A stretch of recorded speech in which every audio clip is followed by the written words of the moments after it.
हर वर्ग हर समाज के नेता, करोड़ों लोगों की आवाज़, हम जैसे युवाओं की आवाज़ और सड़क से लेकर सदन तक हर समस्या को उठाने वाले नेता, हम सबके नेता माननीय नेताजी मंच पर उपस्थित हैं।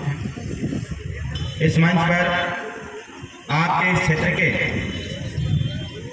निर्वाचित ग्राम प्रधान और क्षेत्र के जिला पंचायत क्षेत्र के पूर्व प्रधान, मैं आप सभी लोगों का बहुत बहुत स्वागत करता हूं।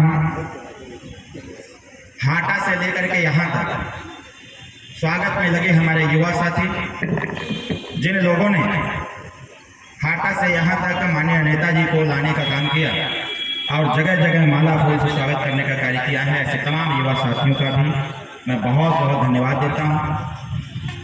सबसे ज़्यादा धन्यवाद मैं उन लोगों को देना चाहता हूँ जो महिलाएं यहाँ पर आई हुई हैं, क्योंकि इन महिलाओं के बीच में वो छोटे छोटे बच्चे भी हैं। जब मैं प्रवेश किया यहाँ पर तो मैंने देखा कि एक माता जी के गोद में हमको लगता है कि 8 से 9 महीने का बच्चा था और वो बच्चा भी उत्साहित था। जितना वो माता उत्साहित हैं उतने वो बच्चा भी उत्साहित था कि हम किसी नेता के कार्यक्रम में जा रहे हैं।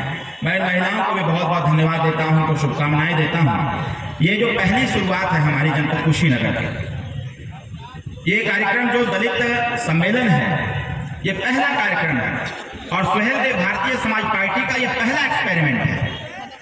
आज यहाँ पर इस बात को हम लोगों को नहीं भूलना चाहिए कि डॉक्टर भीमराव अंबेडकर, माननीय कांशीराम साहब ने जो मेहनत करके जनता को जगाने का प्रयास किया, दलितों के बीच में जाकर के उनके सामाजिक स्तर को बढ़ाने का प्रयास किया, राजनीतिक स्तर को बढ़ाने का प्रयास किया, उनको रोजी रोजगार के लिए प्रोत्साहित करने का प्रयास किया, शिक्षा की तरफ आगे बढ़ने का प्रयास किया, कहीं उसी का परिणाम है, उन लोगों के संघर्षों का परिणाम है कि आज इस मैदान में दलित समाज के लोग यहाँ पे इतनी तादाद में जुटे हुए लोग हैं। ये देन अगर किसी के है तो माननीय कांशीराम साहब और डॉक्टर भीमराव अम्बेडकर।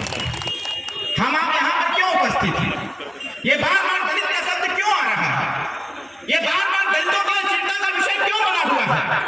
दलित मतलब दबाया गया है, दलित मतलब कि दबाया गया समाज, उसको भगाया गया समाज, सामाजिक, शैक्षणिक, राजनीतिक, आर्थिक दृष्टिकोण से पिछड़ा गया समाज।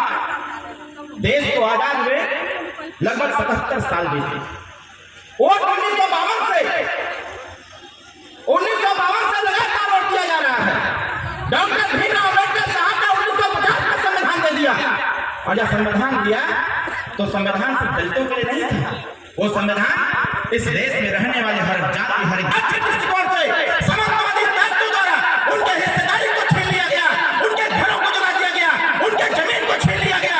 ऐसे लोगों को न्याय देने का काम कोई करेगा तो डॉक्टर भीमराव अम्बेडकर का संविधान देने का कार्य करेगा। और डॉक्टर भीमराव अम्बेडकर का संविधान जब 1950 में लागू हुआ तो यही सोच के हुआ था कि जिस गरीब को दवाई नहीं मिलेगा, जिस गरीब को दवाई नहीं मिलता है, इलाज के अभाव में मृत्यु हो जाता है, यह संविधान उसको दवा देने का कार्य करेगा।